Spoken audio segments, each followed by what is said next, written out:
এই ঘটনাটা আপনি হালকা নেওয়ার কিছু নেই। একদিকে চিকেন স্নেকে রাফালের মতন অত্যাধুনিক প্রযুক্তির যুদ্ধ বিমান, S-400 রাশার তৈরি আকাশ প্রতিরক্ষা সিস্টেম এখানে ডিপ্লয়েড করা হয়েছে।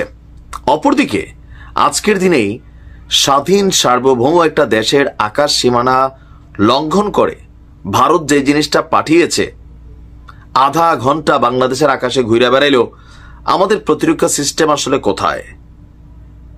আমরা যখন ভারতের সাথে পাঙ্গা নিচ্ছি, নিজেদের ওজন আছে তো, নাকি না ফেসবুকে খালি রাজু ভাস্কর্য আর ওই যে জনপ্রিয়তার জন্য সস্তা বক্তব্য দেওয়া? আমাদের অবস্থানটা আসলে কি? ভারতের বিরুদ্ধে সরকার কি রাষ্ট্রদূতকে ডাকাইয়া ধমকাইতে পারবে? ভাবা যায় যে বাংলাদেশের আকাশে আধা ঘন্টা যাবৎ চক্কর দিয়েছে ভারতের গোয়েন্দা ড্রোন। কুড়িগ্রামের রৌমারী উপজেলার ঐতিহাসিক বড়াইবাড়ির সীমান্তে ফের বাংলাদেশের আকাশ সীমায় ভারতীয় ড্রোন উড়েছে। শুক্রবার 30 মে রাত 8টার দিকে ওই সীমান্তে বাংলাদেশের 500 মিটার অভ্যন্তরে 4টি ড্রোন আধা ঘন্টা যাবৎ এখানে টহল দিয়েছে। ওই সীমান্তের দায়িত্বে থাকা জামালপুর বিজিবি 35 ব্যাটালিয়নের অধিনায়ক লেফটেন্যান্ট কর্নেল হাসানুর রহমান তিনি এই তথ্য নিশ্চিত করেছেন। তবে এ নিয়ে বিজিবির আর কোনো বক্তব্য নেই। বিজিবি কি করবে? আসলে কিছু করার আছে? স্থানীয়রা বলছেন, ভারতের আসাম রাজ্যের কাকরিপাড়া বিএসএফ ক্যাম্পের আওতাধীন বিএসএফ সদস্যরা শুক্রবার রাতে বাংলাদেশের অভ্যন্তরে 4টি ড্রোন পাঠায়। রৌমারী উপজেলার বড়াইবাড়ি এবং বারোবান্দা গ্রামের আকাশে এসব ড্রোন প্রায় আধা ঘন্টা চক্কর দেয়। বিএসএফ নজরদারি করতে এবং বাংলাদেশিদের মধ্যে আতঙ্ক ছড়াতে এসব ড্রোন উড়াচ্ছে। এর আগে 27 মে একই সীমান্তে বাংলাদেশের আকাশ সীমানায় ড্রোন উড়িয়েছিল আপনার বিএসএফ। বিজিবি বলছে যে আপনার 8টা থেকে 9:45 পর্যন্ত 30 মিনিট যাবৎ সীমান্তের আন্তর্জাতিক পিলার 1067 এর কাছে বাংলাদেশের 500 মিটার অভ্যন্তরে 4টি ভারতীয় ড্রোন চক্কর দেয়। বিএসএফ এর সাথে যোগাযোগ করলে তারা অস্বীকার করে। আর সূত্র বলছে, বিএসএফ ছাড়া এসব ড্রোন অন্য কারো উড়ানোর সুযোগ নেই, কারণ তারাই সীমান্তের 200 গজ পর্যন্ত দায়িত্ব পালন করে। তাদের নজর এড়িয়ে সাধারণ মানুষের এসব ড্রোন উড়ানোর কোনো সুযোগ নেই। এখন আপনি দেখেন, এই যে পুশিন করার একটা ঘটনা ঘটছে গেল কয়েকদিন, আমার ধারণা যে এখানেই মেনলি ঘটনাটার প্রেক্ষাপট ভারতের এমন আচরণের নিন্দা জানায়, বাংলাদেশের সাথে বৈরী আচরণ করছে।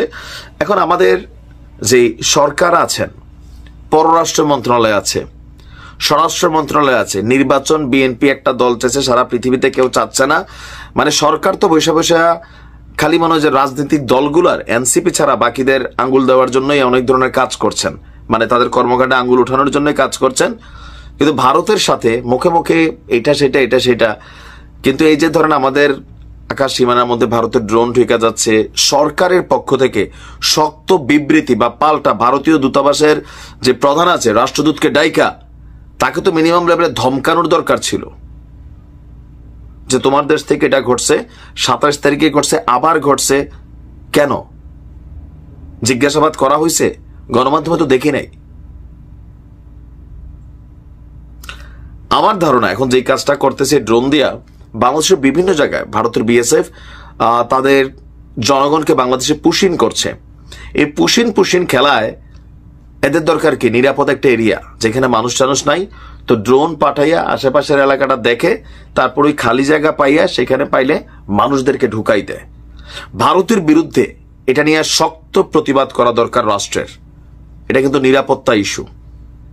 ড্রোনের মধ্যে বিস্ফোরক বোঝাই করে বাংলাদেশে ঢুকাই দিয়ে একটা দুর্ঘটনা ঘটাইতে পারে, একটা বিস্ফোরণ ঘটাইতে পারে। আর যতটুকু আমি দেখছি, আমাদের আইনজীবী ইশরাত বলছিলেন যে এটা নিয়ে জাতিসংঘেও কিন্তু যাওয়ার সুযোগ আছে। বাট আমরা কি প্রতিক্রিয়া দেখাচ্ছি? সরকার কি দেখাচ্ছে? মুখের কথা আর অ্যাকশনে যাওয়া দুই জিনিস। যাবে কই থেকে? 5 মিনিট টিকবে? 5 মিনিট ভারতের সাথে আমরা টিকতে পারবো না, এটা বাস্তবতা। তবে সরকারের কূটনৈতিক পর্যায়ে বিষয়গুলো নিয়ে প্রতিবাদ করা উচিত। ভালো থাকুন।